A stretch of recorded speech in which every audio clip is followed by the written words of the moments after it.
Alabado sea el Señor. Tengan feliz día, hermanos. En el último mensaje, el Papa tocó en su encíclica Tutti Fratelli, todos hermanos, el tema de la pena de muerte que debe ser abolida totalmente en este mundo. Hoy, como último ya mensaje, hablaremos sobre que es necesaria garantizar la libertad religiosa como un derecho fundamental de las personas y de los pueblos. Aquí en este octavo y último capítulo, el Papa Francisco se ocupa de las religiones y al hablar de las religiones habla sobre ellas, que las religiones están al servicio de la fraternidad en el mundo y por eso reafirma que la violencia no encuentra fundamento en las convicciones religiosas, sino en las deformaciones que a veces se hace de la religión. Grupos que hablan de guerra santa, y no hay tal guerra santa. Esto es la negación de la religión misma. Hay actos tan execrables, tan malditos, digámoslo, como los actos terroristas. Y por lo tanto, no se deben a la religión los actos terroristas, sino a aquellas interpretaciones equivocadas, aquellas interpretaciones erróneas de los textos religiosos, así como a las políticas de hambre, de pobreza, de injusticia y de opresión. El terrorismo no debe ser sostenido ni con dinero, ni con armas, ni con la cobertura, ni la ampliación de los medios de comunicación. ¿Por qué? Porque es un crimen internacional contra la seguridad y la paz mundial. Y como tal, debe ser condenado. Al mismo tiempo, el Papa va subrayando que es posible un camino de paz entre las religiones y que por lo tanto es necesaria garantizar la libertad religiosa. La libertad religiosa es un derecho fundamental para todos los creyentes. Y en este sentido, muy particularmente, la encíclica hace una reflexión sobre el papel de la Iglesia. Y la Iglesia no relega la fe, no relega la religión a una esfera privada, a un intimismo.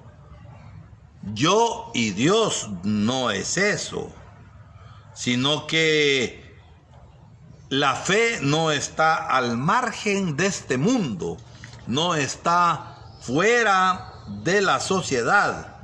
Y la Iglesia, aunque no hace política partidista, como se entiende tantas veces la política, la mala política, sino que la iglesia no renuncia a la dimensión política de la existencia.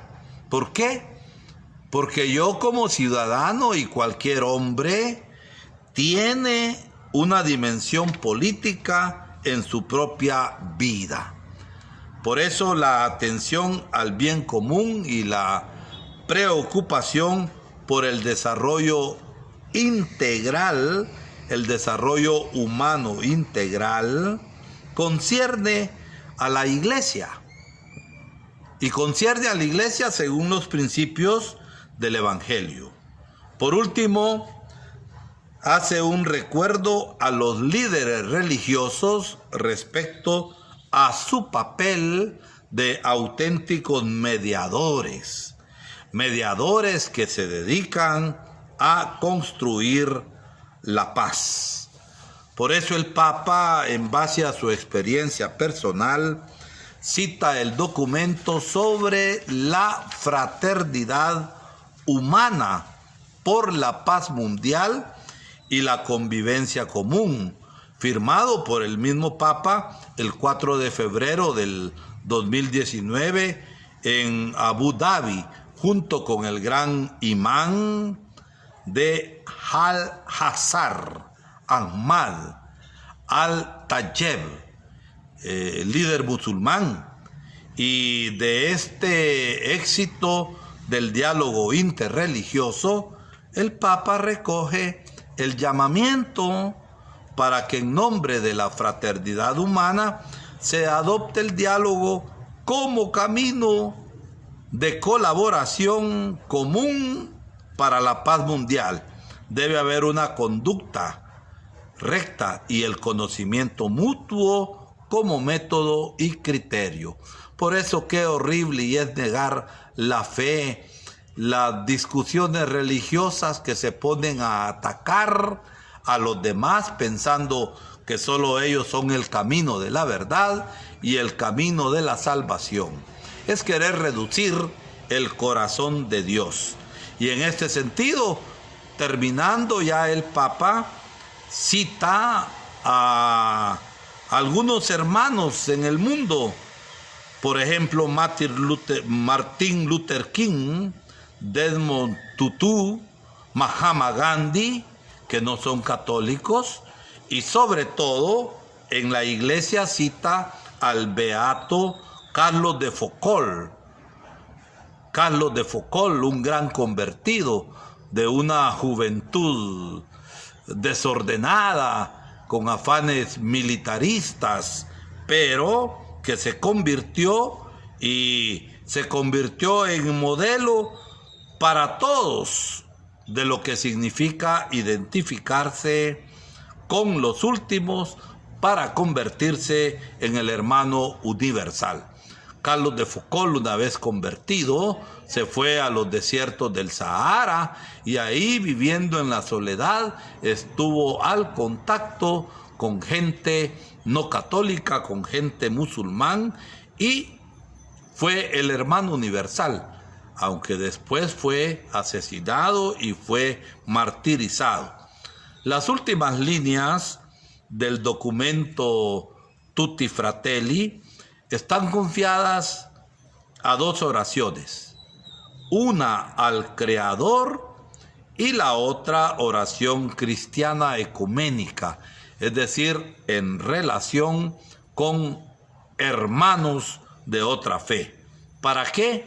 Para que en el corazón de los hombres haya un espíritu de hermanos. Dejamos para próxima ocasión estas dos oraciones con las cuales vamos a elevar nuestra mente y nuestro corazón al Señor, Padre común, y vamos a tratar de reafirmar los propósitos de entrar en verdadera comunión. Que Dios les bendiga.